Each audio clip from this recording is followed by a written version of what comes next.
अगर आपके खिलाफ कोई झूठी कंप्लेंट करता है या झूठी एफआईआर रजिस्टर करवाता है या फिर कोर्ट में कोई ऐसी झूठी स्टेटमेंट देता है जिससे कि आपको सज़ा हो जाए या आपका नुकसान हो जाए, तो ऐसी कंडीशन में आप क्या करेंगे? लाजमी उसके खिलाफ कार्रवाई करेंगे।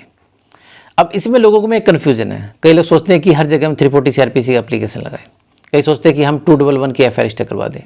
दोनों में ही अंतर आता है, दोनों का अपना अपना दायरा है और वे अपनी सटीक जगह ही यूज की जाएगी।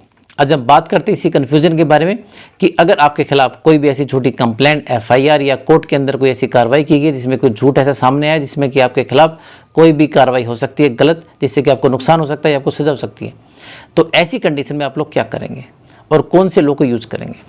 नमस्कार दोस्तों, मैं हूं एडवोकेट धीरज कुमार, आपका स्वागत करता हूं आज की वीडियो में।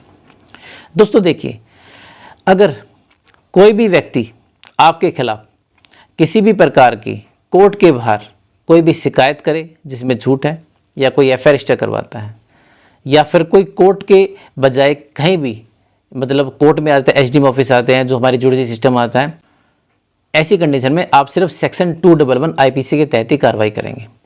देखिए, दोनों में अंतर है 340 और 211 में। 211 आईपीसी कहता है कि अगर आपके खिलाफ किसी प्रकार का कोई भी झूठी कंप्लेंट हो या कोई ऐसी झूठा कोई डॉक्यूमेंट्री प्रूफ ऐसा दिया गया है या फिर कोई ऐसी एफआईआर करवाई गई है, तो ऐसी कंडीशन में आप उसके खिलाफ 211 की शिकायत करवा करके एफआईआर रजिस्टर करवा सकते हैं।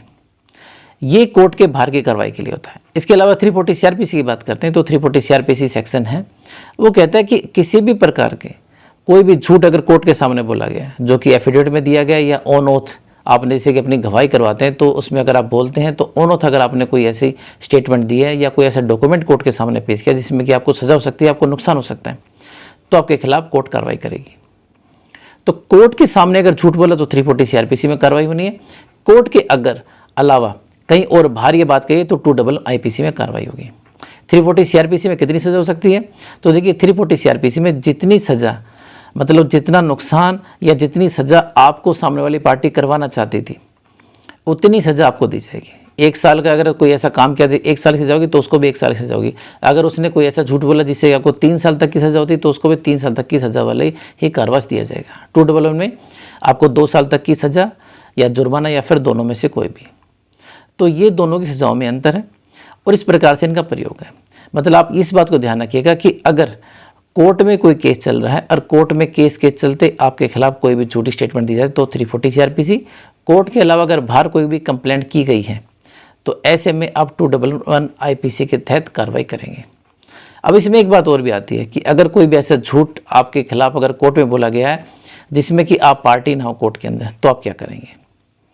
देखिए, अगर कोई भी ऐसी कार्रवाई की गई है जो कि कोर्ट के सामने आती है जिसमें कि आप पार्टी नहीं हैं, तो ऐसी कंडीशन में भी आप 340 सीआरपीसी का प्रयोग करेंगे। आप चाहे तो 211 में जा सकते हैं क्योंकि आप उस केस में पार्टी नहीं हैं, तो दोनों का प्रयोग होना इसके अंदर पॉसिबल हो जाता है। लेकिन फिर भी 340 सीआरपीसी ज़्यादा अच्छा है। लेकिन ऐसे में आपको उस केस के अंदर पार्टी बनना पड़ेगा। आपको एप्लीकेशन लगानी पड़ती है कि मुझे भी इसके अंदर पार्टी बनाया जाए, मेरे लिए ऐसा झूठ बोला गया है। तो ये दोनों के बीच में अंतर है। कई लोग किसी कन्फ्यूजन में आकर के कोर्ट के सामने भी कोई स्टेटमेंट दी तो 211 में चले जाते हैं और कई बार कोर्ट के बाहर भी कोई ऐसी झूठ बोला गया तो 340 सीआरपीसी में कार्रवाई करने की सोचते हैं। तो आपको इन बातों से, इन चीज़ों से बचना, दोनों के बीच के अंतर को समझ करके अपनी कार्रवाई करनी है। तो आशा करता हूँ आज की वीडियो आपको पसंद आएगी। अगर आप मुझसे कॉन्टैक्ट करना चाहते हैं तो नीचे दिए मेरे नंबर 9278134222 पर कॉल करके मुझसे कॉन्टैक्ट कर सकते हैं। अगर आप मुझसे मीटिंग करना चाहते हैं दिल्ली द्वारका कोर्ट में या सुप्रीम कोर्ट में, मेरे चैम्बर में आकर मुझसे मीटिंग भी कर सकते हैं। तो दोस्तों, मिलते हैं एक नई वीडियो में नई जानकारी के साथ। तब तक के लिए नमस्कार।